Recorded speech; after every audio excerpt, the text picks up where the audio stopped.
కార్తీక మాసంలోని ఏదో ఒక ఆదివారం నాడు సాయంత్రం 6 గంటల సమయంలోని ఈ పూజనైతే చేసుకుంటారు.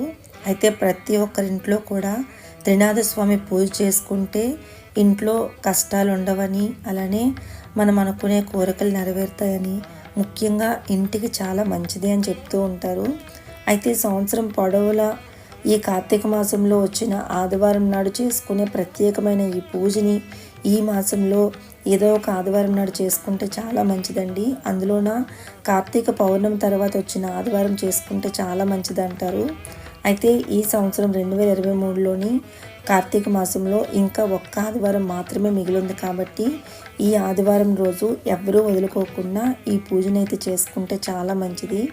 అయితే ఈ పూజని ఎలా చేసుకోవాలి, వీటికి కావాల్సిన అతి ముఖ్యమైన పదార్థాలు అంటే ముఖ్యమైన వస్తువులు ఏంటి, అలానే